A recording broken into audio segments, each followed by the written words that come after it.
Dear student, good afternoon.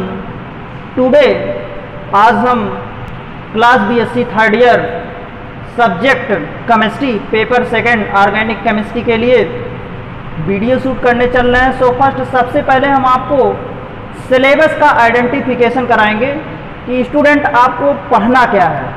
BSc third year में organic chemistry जो second paper है उसमें आपको पढ़ना क्या है, क्योंकि जब तक ले आप सिलेबस नहीं जानेंगे आप तब तक ले आप अच्छी तरीके से आपको नॉलेज नहीं मिल पाएगा, क्योंकि सिलेबस एक लिमिट होता है, उतने सिलेबस में आप कवर कर ले जाएंगे। नहीं तो केमिस्ट्री में बहुत कुछ है। ठीक, तो सेकंड ईयर में क्या है, चलिए आइए हम आपको आइडेंटिफिकेशन कराते हैं, पहचान कराते हैं क्या क्या पढ़ना है। देखिए 4 यूनिट होती हैं, 4 यूनिट्स होती हैं, 4 यूनिट्स का अध्ययन करना है। तो फर्स्ट यूनिट जो है आपका स्पेक्ट्रोस्कोपी है। फर्स्ट यूनिट क्या है? स्पेक्ट्रोस्कोपी है। इस स्पेक्ट्रोस्कोपी के अंतर्गत क्या क्या आप अध्ययन करेंगे, लाइक जैसे एनएमआर, इसको कहा जाता है nuclear magnetic resonance. Nuclear magnetic resonance या रेडिएशन भी कह सकते हैं।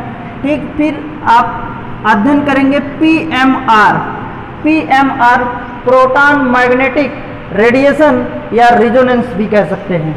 ओके, तो NMR PMR 2 spectroscopy third year में आपको अध्ययन करना। इसके अलावा कुछ चीज़ें आप बीएससी सेकंड ईयर में पढ़े थे, लाइक जैसे यूवी, अल्ट्रावायलेट। ठीक, अल्ट्रावायलेट आपको थर्ड ईयर में भी पढ़ना है। फिर इसके साथ ही साथ आईआर, इंफ्रारेड रेडिएशन भी पढ़ेंगे आप। ठीक, इंफ्रारेड रेडिएशन भी पढ़ेंगे।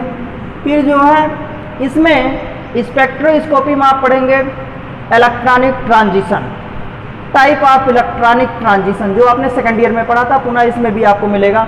फिर क्रोमोफोर्स का अध्ययन करेंगे।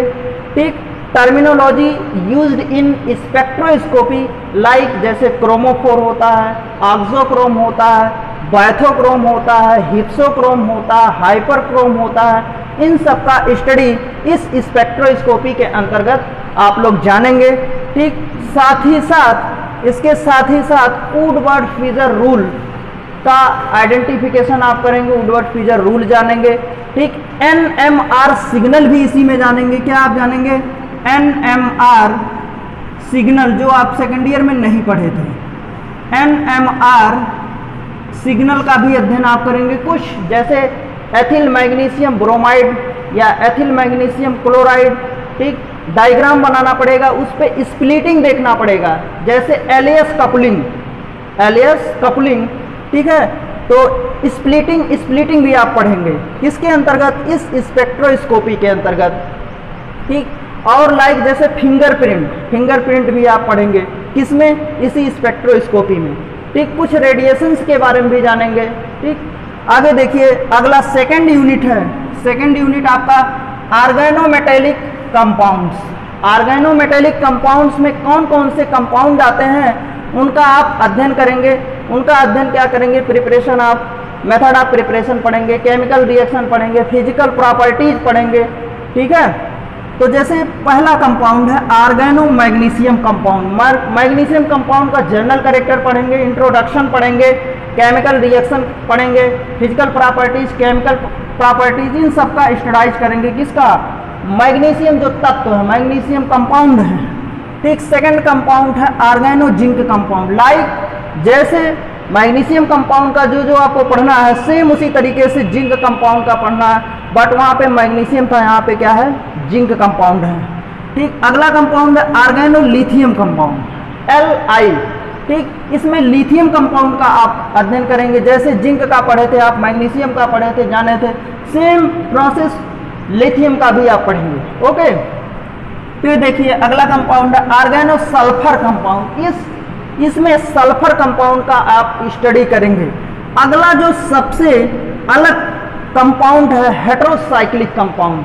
ये आपके एग्जाम व्यू के लिए काफ़ी इंपॉर्टेंट है तो सभी, लेकिन इसमें से कई क्वेश्चन आता है। हेटेरोसाइक्लिक कंपाउंड्स में हर ईयर पूछा जाता है। हेटेरोसाइक्लिक कंपाउंड में लाइक जैसे पूछा जाता है नार सिंथेसिस, बहुत इंपॉर्टेंट आपके परीक्षा के लिए। नार सिंथेसिस या स्क्रब सिंथेसिस। नार सिंथेसिस को इस तरीके से लिखा जाता है KNOOR, नार सिंथेसिस। ठीक, स्क्रब सिंथेसिस भी पूछा जाता है इसी हेटेरोसाइक्लिक कंपाउंड में। साथ ही साथ आप हेटेरोसाइक्लिक कंपाउंड में पढ़ेंगे लाइक जैसे furan, thiophene, pyrrole, pyridine, pyrimidine, guanine, इन सब का अध्ययन आप करेंगे। लाइक जैसे ये 5 मेंबर्ड जिसमें जैसे ये, इन सब का अध्ययन करेंगे। ओके, अब यहाँ पे ऑक्सीजन, फिर इसी के स्थान पे यस लिख देंगे, सल्फर हो जाएगा इसी का स्थान पे। फिर जैसे हेटेरो एटम्स में पढ़ रहे हैं, पिरिडीन होता है, पिरिमिडीन होता है, इन सब का आप स्टडाइज करेंगे, अध्ययन करेंगे। किसमें? हेटेरोसाइक्लिक कंपाउंड के अंतर्गत। अगला देखिए यूनिट थर्ड में आपको क्या क्या पढ़ना है। फर्स्ट है कार्बोहाइड्रेट। कार्बोहाइड्रेट के बारे में आप जानेंगे कि कार्बोहाइड्रेट है क्या, ठीक, मेकिंग ये हमको कहाँ से मिलता है, इसमें कौन कौन से कंपाउंड होते हैं, कौन कौन से तत्व होते हैं। लाइक जैसे CHO आप कहते हैं, कार्बन, हाइड्रोजन एंड ऑक्सीजन से मिलकर ये बना होता है कार्बोहाइड्रेट। ठीक है, इसी में आप पढ़ेंगे एमिनो एसिड्स। कुछ एसिड्स का आप अध्ययन करेंगे। एमिनो एसिड का फॉर्मेशन कहाँ से होता है, कहाँ से मिलता है, इसका मेथड आप प्रिपरेशन पढ़ेंगे। ठीक, साथ ही साथ पेप्टाइड्स बॉन्ड पढ़ेंगे। पेप्टाइड्स बॉन्ड कैसे बनता है, ठीक, ये किन किन कंपाउंड के बिटवीन बनता है, इसको हम आगे बताएंगे आपको जब पढ़ाएंगे। फिर प्रोटीन्स का अध्ययन करेंगे। प्रोटीन्स क्या होता है हमारे बॉडी के लिए, ह्यूमन बॉडी के लिए काफ़ी इम्पॉर्टेंट है प्रोटीन्स। ठीक है, बॉडी बिल्डर भी कहा गया इसी को। एंड न्यूक्लिक एसिड का भी आप अध्ययन करेंगे। न्यूक्लिक एसिड में लाइक जैसे DNA होता है, RNA होता है, mRNA होता है, इन सब का आप अध्ययन करेंगे।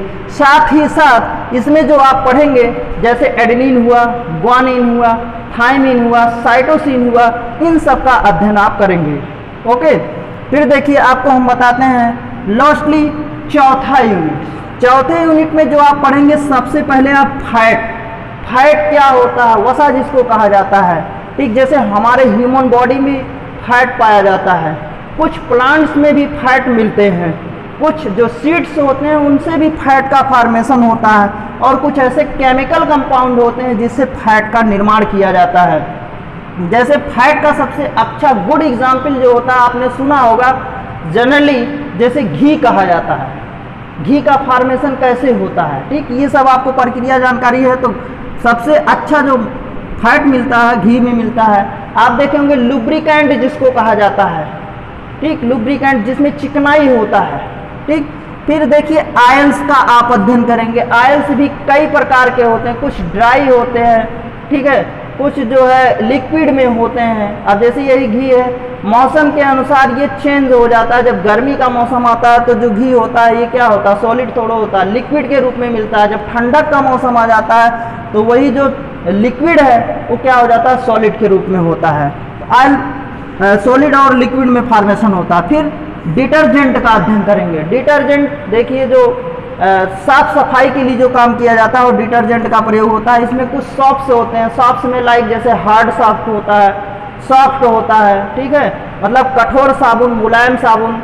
ये कैसे बनाए जाते हैं, जैसे सोडियम स्टीयरेट, सोडियम पोमेटेट, इन सब का मिक्सचर करके किसका डिटर्जेंट का फॉर्मेशन होता है। डिटर्जेंट भी कई टाइप्स के होते हैं, मार्केट में आप देखे होंगे कई टाइप्स के डिटर्जेंट मिलते हैं। सबका जो प्राइस होता है अलग अलग होता है, सबका नाम भी अलग अलग रखा गया है। ठीक है, अगला देखिए सिंथेटिक पॉलीमर्स। सिंथेटिक पॉलीमर्स संश्लेषित बहुलक। संश्लेषित बहुलक में क्या होता है, जैसे नियोप्रीन, आइसोप्रीन, रबर, इन सब का आप अध्ययन करेंगे। किसके अंतर्गत, सिंथेटिक पॉलीमर्स के अंतर्गत। ओके, फिर देखिए लोग इसमें सिंथेटिक डाइस है। सिंथेटिक डाइस में क्या आप अध्ययन करेंगे, डाइस मीन्स होता है रंजक। रंजक में भी कई टाइप्स के रंजक होते हैं, जैसे कहीं पे ब्लू, डार्क, ठीक है, फिर ब्लैक, व्हाइट, अनेक प्रकार के डाइस होते हैं। जैसे मेरा क्लॉथ है, ये जब कलरलेस हो जाता है तो इसको क्या किया जाता है, डाई कराया जाता है। ठीक, जैसे कोई कपड़ा होता है काफी दिन तक हो जाता है, पुराना हो जाता है पहनते पहनते, तो लोग कहते हैं कि इसका डाई करा लीजिए। डाई का मतलब उसको कलर करा लीजिए। ठीक है, तो इसमें माइलेकाइड ग्रीन भी आता है, किसके अंतर्गत, इसी में आता है।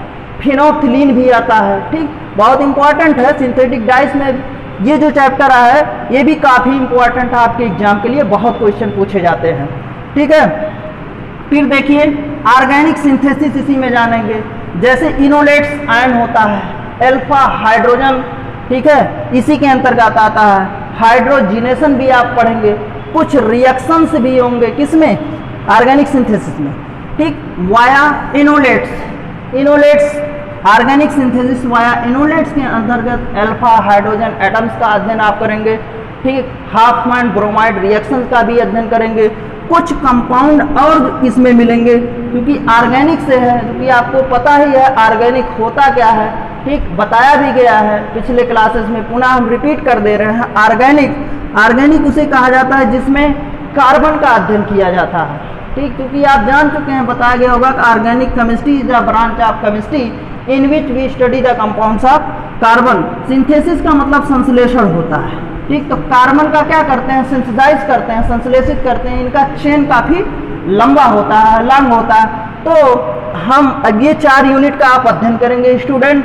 तो फर्स्ट यूनिट जैसे स्पेक्ट्रोस्कोपी है, स्पेक्ट्रोस्कोपी क्या होता है थोड़ा सा हम बता दे रहे हैं, परिचय करा दे रहे हैं। स्पेक्ट्रा जो शब्द है, ठीक है, एक बना कैसे, कहाँ से मेकिंग हुआ है। तो स्पेक्ट्रोस्कोपी जो होता है, दो चीज़ आप जानिए, एक मैटर होता है, मैटर मीन्स द्रव्य होता है, और दूसरा होता है, दूसरा जो होता है, पहला मैटर हो गया MATTER मैटर, ठीक है, और एक होता है इलेक्ट्रोमैग्नेटिक रेडिएशन जिसको हम शॉर्टकट लिख देते हैं EMR।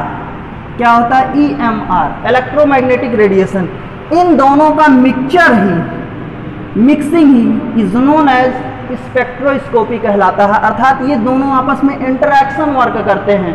क्या करते हैं, इंटरैक्शन करते हैं, इंटरैक्शन वर्क करके हैं तो बनाते हैं स्पेक्ट्रोस्कोपी। अब मैटर आप जान चुके हैं, लाइक जैसे आप ब्लैक बोर्ड देख रहे हैं, मेरे हैंड में मार्कर है, ये भी क्या है, एक मैटर है।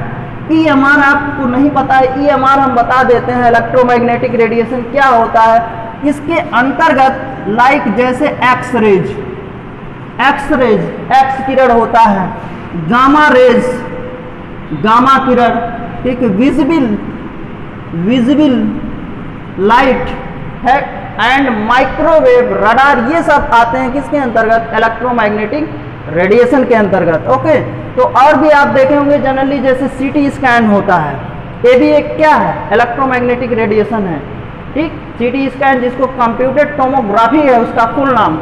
जैसे कोई प्रॉब्लम होता है, कोई डिजीज होता है, डॉक्टर बोलते हैं कि जाइए आप CT स्कैन करा लीजिए, कहीं पे हड्डियों में टूट फूट गई हैं, तो कहते हैं जाइए एक्सरे करा लीजिए। किसके द्वारा मेजरिंग किया जाता है, इसी के द्वारा, EMR। तो आप होल जब हम आपको चैप्टर पढ़ाएंगे तो स्पेक्ट्रोस्कोपी के अंतर्गत इन सब का आप अध्ययन करेंगे। तो okay student, it was great talking to you, I wish you all the best in life. Okay thanks, आज का वीडियो यहीं तक, न्यू डे आपसे मिलेंगे न्यू टॉपिक के साथ। Okay thanks.